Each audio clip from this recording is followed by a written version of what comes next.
Humans, for the most part, don't have a clue. They don't want one or need one either. They're happy. They think they have a good bead on things. Well, why the big secret? People are smart. They can handle it. A person is smart. People are dumb, panicky, dangerous animals, and you know it. 1,500 years ago, everybody knew the Earth was the center of the universe. 500 years ago, everybody knew the Earth was flat. And 15 minutes ago, you knew that people were alone on this planet. Imagine what you know tomorrow. We don't have time for a meeting of the Flat Earth Society. A group of social criminals, these people in the space program. Nassholes, I'd call them. And some of those people actually still believe the Earth is flat. So if a few of them want to believe that we didn't go to the moon, let them. It's not an issue that comes up in my presentation. The Earth being flat, that's clearly ridiculous. Though I've actually been contacted by some flat earthers saying I'm covering up the fact that it's some Atlantean conspiracy.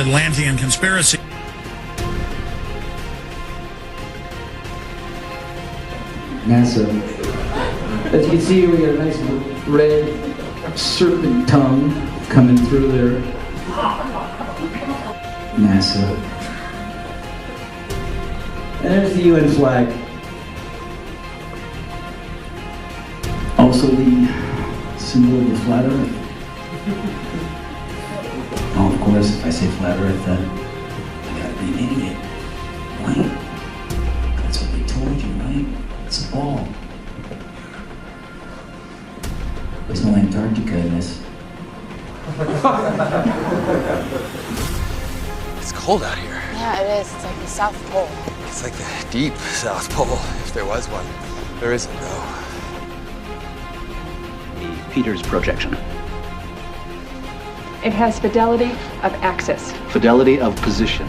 East-west lines are parallel and intersect north-south axes at right angles. What the hell is that? It's where you've been living this whole time. The legislature recognized that there is a debate about whether the Earth is round or flat. No. And let's encourage critical thinking by saying there should be a legitimate debate between whether the Earth is round or flat. Because after all, any idiot can walk outside and see that it's flat. This is very important, what we're fighting for. Because I'm tired, I'm really tired of the manipulation. They do not tell the truth. They're liars. You get to read our history books. The history books are not true. It's a lie. That's right, Michael. The history books are lying. You need to know that. You must know that. Asteroid Santa Claus kicks and deals. It's a long fly ball going back. And the ball shatters the sky, bringing the ocean itself down into the stadium. Oh, Simpson just broke this dream's reality wide open. You know, there's some comedians making jokes tonight, but I want to talk about the joke that's on you.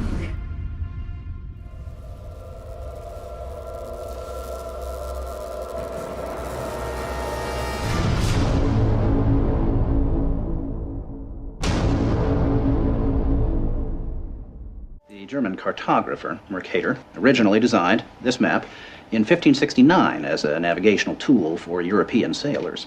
The map enlarges areas at the poles to create straight lines of constant bearing or geographic direction. So it makes it easier to cross an ocean. But yes, it distorts the relative size of nations and continents. Are you saying the map is wrong? Oh dear, yes. Look at Greenland. Okay. Now look at Africa. Okay. The two land masses appear to be roughly the same size. Yes. Would it blow your mind if I told you that Africa is in reality 14 times larger? Yes. Here we have Europe, drawn considerably larger than South America. When it's 6.9 million square miles, South America is almost double the size of Europe's 3.8 million. Alaska appears 3 times as large as Mexico, when Mexico is larger by 0.1 million square miles. Germany appears in the middle of the map when it's in the northernmost quarter of the Earth. Wait. Relative size is one thing, but you're telling me that Germany isn't where we think it is? Nothing's where you think it is. Where is it? I'm glad you asked. Okay, so here's the picture of the Earth from space. There it is. Since you were a kid, you've seen this image. But you've never seen it from that point of view. You know what? We adopted this whole model like 400 or 500 years before the airplane. 400 years before the airplane, pretty much. It was like, what, beginning of the 1900s? They went to the North Pole in the 1900s. This is 1482. Nobody went to the top of the globe, to the bottom, or flew up, or built a skyscraper until... It's funny, back in the 60s when they went to the moon, this is the first time we actually had like an instrument of flight to actually go high enough to actually fucking check out if what we agreed to 500 years ago was real. So if they were wrong after 500 years, the question is, would they tell you? 1969, first lunar mission to the moon. You know, the first lunar mission to the moon wasn't so much about going to the moon. It was about having an event so you can go high enough to take a picture after 500 years to prove it was a ball.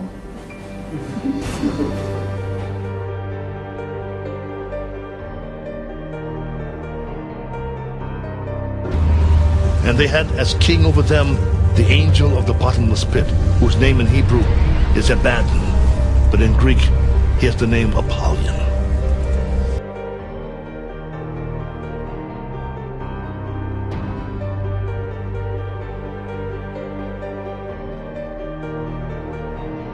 Mr. Armstrong, Bart Sibrel, ABC Digital. Wanted to give you the opportunity to swear on the Bible that you walked on the moon. The two most watched televised events in history: the moon landing and the towers falling.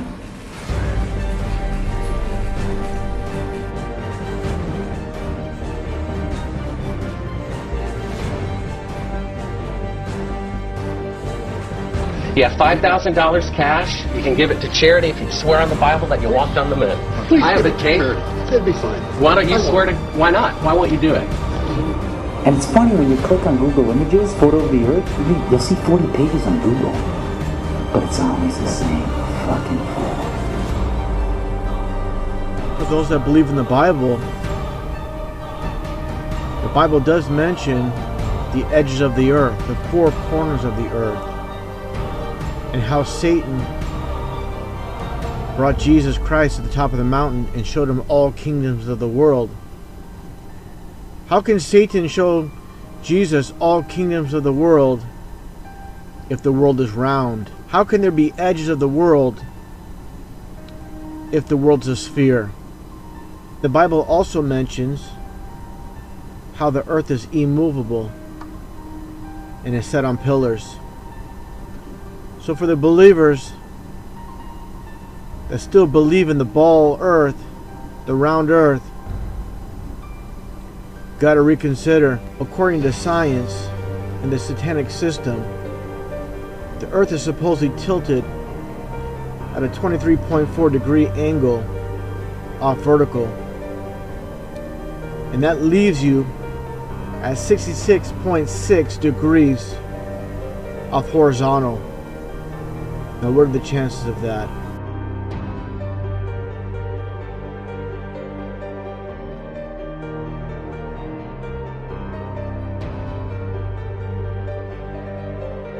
Moon landing, 8:17 p.m. Eastern Standard Time, 1969. Isaac Newton, 1666. 6669966. Most people saw the lunar landing and they swear on it because they heard it on the radio. CBS put up screens all over in Central Park, along with NBC, you know, so they could work with groupthink dynamics. Reality is reinforced by group dynamics. Witnessing it. The zero-G illusion, also, that you see astronauts, they look like they're floating or flying in space. It's achieved through 3 different ways. One way is through zero-G planes. They're just Boeing 737s specially outfitted to do these parabolic maneuvers, where they do a parabolic, and then you have a zero-G like free fall state where it seems like you're floating for about a minute at a time. You can keep this going. The second way, when they're like at the fake International Space Station fixing things outside of it, this is done in a pool, in a dark pool. They're actually underwater, and you can see bubbles rising out of the pool, proving that they're in a pool in many of their spacewalks. So the outside space shots are done in the pool. The inside, most of the inside shots are done in zero-G planes, and then some of the longer inside shots are done with a green screen and harnesses, so they just kind of float on a harness in front of a green screen. And with these three methods, they're able to produce the zero-G effect that everybody thinks is them floating around in space. But in reality, anything that goes up comes right back down. There is no point where you can just go up, up, up, and then, oh, I'm floating now, and I get to float through infinite space now forever. That's the illusion. That doesn't happen. You will always come back to the Earth. You'll always fall right back down. No matter how high you go up? As high as any non-NASA source has gone.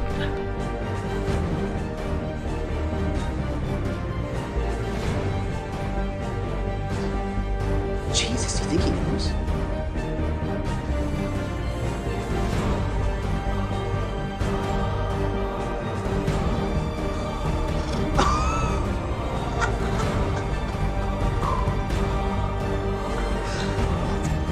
I mean, it's proof right there. This is an official NASA photo of the first Apollo 11 lunar module landing on the moon. I mean, it's right there. This is proof, man. It's the picture's right there. It's landing on the moon. But the only problem I have with this picture is that it's taken from the moon. I don't know what the big deal was with being the first guy on the moon. It seems the camera crew was already there. Hey, all right. Do you see Photoshop? Yes. Yeah. Okay. And if those of you think this technical difficulty was planned and think I'm scamming you, go do it for yourself. I'm going to zoom in on the Earth in Photoshop. You see the Earth? Yep. Okay, I'm going to go to Image, Adjust, Levels, and I'm going to bring the levels over here. And I'm going to bring the levels up. Uh-oh. What is that? Oh, wow. Yeah, wow. Why is there a square box around the Earth allegedly taken from the scientists on the moon in Apollo 17? Then you got other pictures like this, the blue marble, right, that come out. Okay, well, there's a big problem with the blue marble, and I'm going to zoom in here and show you what the problem is. These are all composite images where they are really not very good at Photoshop because they're using the Photoshop clone tool to replicate clouds. That's an official photo from NASA. But plus, how many people think that's a photo? But plus, how many people think this is bullshit? Now, a lot of people's first question is going to be, well, where's the edge? And I was surprised to see how easy that is to rectify, but I'm sure you get that a lot. How do you tell people when they come at you with, well, where's the edge? Why aren't people sailing off the edge or whatever? So, in the flat Earth model, the North Pole is in the middle, and the Earth is a disk shape, and the Antarctica is all the way around, holding the oceans in. And so it's a fact, if you're at the North Pole and you go south, no matter which, actually it doesn't matter where you are, if you go south eventually, you're going to end up in Antarctica. But on the ball model, it's just a little ice continent underneath the ball. Yet in this model, it's all the way around you, holding the oceans in. As for whether there's an edge beyond the Antarctic ice plateau, this wall that holds everything in is about 100 to 200 feet tall, and once you climb up on the ice wall, it's a plateau of snow that just goes on and on and on. And the public and myself are ignorant at the moment as to whether there is an edge at some point, whether there'd be a barrier, a dome, that many ancient cultures have said there is, or whether it's an infinite flat plane and it's just snow, ice, wind, and darkness forever. Stop what you're doing and listen. This is not a drill.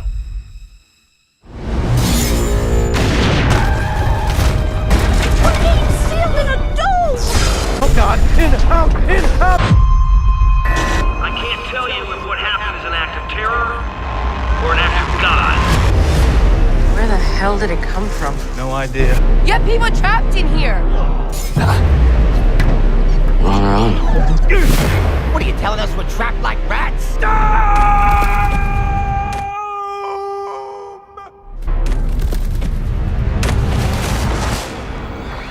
To prevent your poisons from spreading, your government has sealed you all within this dome.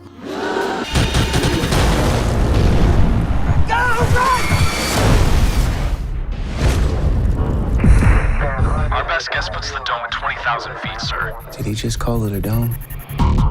You think we might be stuck in here a while? I think that even if what's wrong suddenly becomes right, the Army's just gonna quarantine this place. I want roving death squads around the perimeter 24/7. I want 10,000 tough guys. Let me out! Let me out! I wanna... What's the most resilient parasite? An idea. A single idea from the human mind can build cities.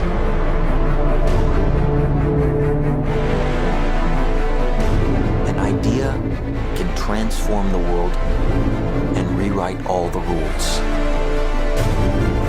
Which is why I have to steal it. Never recreate from your memory. Always imagine new places. He's hiding something, and we need to find out what that is. We gotta break out of here. Give him the kick!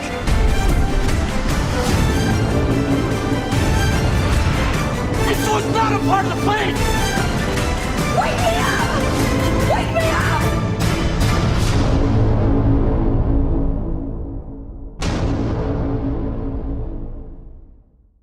Is the whole flat Earth idea, is that a new idea? How long has this been around? No, the flat Earth was worldwide for thousands of years before this spinning ball Earth came around. The first person to think of the spinning ball Earth was also the first Freemason, Pythagoras of Samos. Most Freemasons trace their ancestry, if you will, back to Pythagoras as being the first Freemason. And that was 2,500 years ago.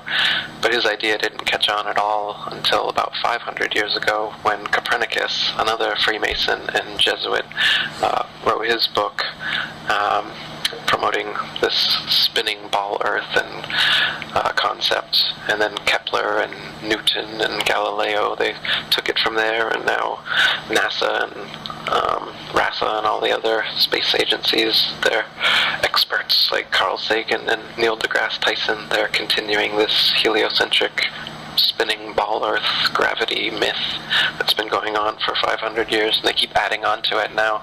Now you've got a Big Bang and evolution and aliens, and come out and say they've found life on other planets soon. They've already given us fake pictures from Mars claiming that there's a pyramid and Sphinx on Mars, trying to cement this alien progenitor propaganda into us. So are you saying there are no aliens? Not in the sense of extraterrestrials, since there are no extraterrestrial places. Earth is the only material plane. It's a plane, not a planet. And the planets are just stars. That what we call planets today were known for thousands of years as the wandering stars. They differ from the fixed stars in their relative motions only. All the fixed stars in the constellations, they're fixed together in their patterns as they revolve around the heavens. But the planets, as they're called now, used to be known as wandering stars because they seem to wander their own unique paths. They just spiral around the sun, and they have kind of a spirograph orbit. you can see in one of my videos called the Ancient Flat Earth Beliefs, a model of it to give you an idea. But with the naked eye or with a telescope, you can see for yourself that these so-called planets are just stars. They're just lights in the night sky. They claim that the planets are physical terra firma that you can land on and potentially live on. And they also claim that the stars are distant suns in galaxies trillions of light years away. Now, these light years are things that they've come up with to try and convince you that those lights in the sky aren't as close as they actually are. They want you to think that the nearest star is actually 25 trillion miles away, and the reason they have to say this is because you can prove for yourself in your backyard with a telescope that the Earth is motionless. If we're really spinning around the sun 200 million miles every 6 months, we would be on the other side of the sun, right? So you can, by looking at the parallax change in the stars, see whether that's true. And there's not an inch in parallax change in any of the stars after 6 months of supposed orbital motion around the sun. So if that's the case, it's proof that we haven't moved. See how the moon travels at the same speed and direction as the stars? They all move together as one, and that's not possible if you believe the official narrative that the moon is a lot closer to the Earth than the stars. They'd all be moving at different speeds. This is the camera, is the Earth, and there's no way that those stars would move at the same speed and trajectory as the moon. Why all this deception? So what we've got now is a godless Big Bang, a nothing for no reason in no time exploded and created everything. And then a bit of the everything turned into self-replicating bits, and life spontaneously created, and order and intelligence and consciousness all came into existence. So we've got this cosmology that comes from nothing. It's atheistic, it's nihilistic. It makes it as though humanity and Earth and everything here is just a cosmic accident. It's purposeless, it's meaningless. That's why this kind of atheistic materialism is rampant nowadays, because this kind of metaphysics is what we're being taught. So if we're just in the corner of some galaxy and the fingertip under the dust of the fingertip of the universe, then we don't mean anything. So what it does is it spiritually crushes humanity, so that we just think that me is all that's important, because this life is meaningless, God doesn't exist, we're just a bunch of primordial soup that turned into monkeys, and then monkeys turned into humans. They got us believing just a bunch of nonsense. The overall reason, if you're a psychopath like the people who do control this world all are, then what you want, your ultimate goal is world domination. The best way to achieve world domination is through propaganda and mind control. So the way to mind control someone, if you've got them in a cage since birth, you tell them that the cage is the only thing there is, and everywhere else you can't go. You can't go to the North Pole, and you can't go to the Antarctic without government approval and licensing. They have little tours where you can go and take little photo ops, but you can't go yourself and explore what's actually at the North Pole. Maybe I'm being set up for something. Christoph, why do you think that Truman has never come close to discovering the true nature of his world until now? We accept the reality of the world with which we're presented. It's as simple as that. Get away. See some of the world. Explore. I'd like to be an explorer, like the great Magellan. Oh, you're too late. There's really nothing left to explore. You want to be an explorer. This'll pass. We all think like this now and then. They're pretending to... Tell me what's happening! You had to shut her down. Thank you for your help. You're welcome, Truman. Blocked it every turn. They go around the block. They come back. They go around again. Meryl, you're part of this, aren't you? You are scaring me! You're scaring me, Meryl. If his was more than just a vague ambition, he was absolutely determined to discover the truth. There's no way we could prevent him.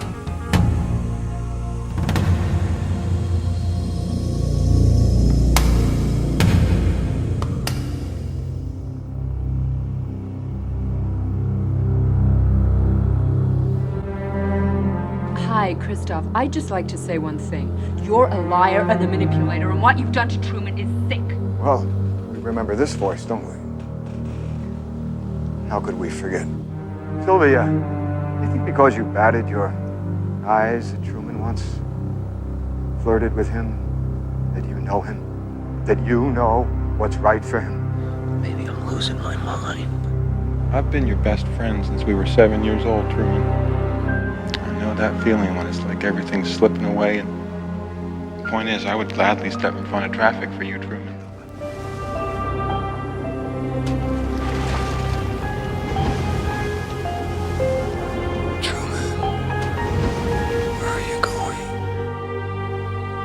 You really think you're in a position to judge him? What right do you have to take a baby and turn his life into some kind of mockery?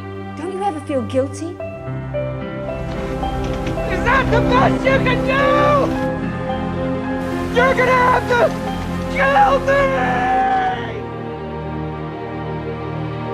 I have given Truman the chance to lead a normal life. The world, the place you live in, is the sick place.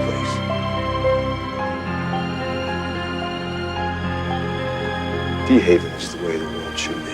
He's not a performer, he's a prisoner. Look at him, look at what you've done to him.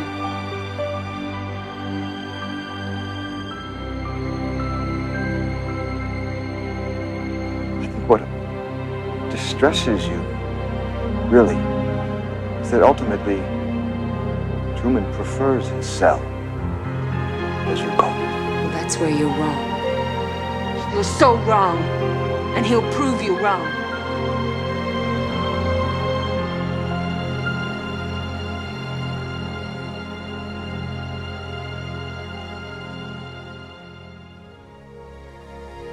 No, I am with you always, even unto the end of the world.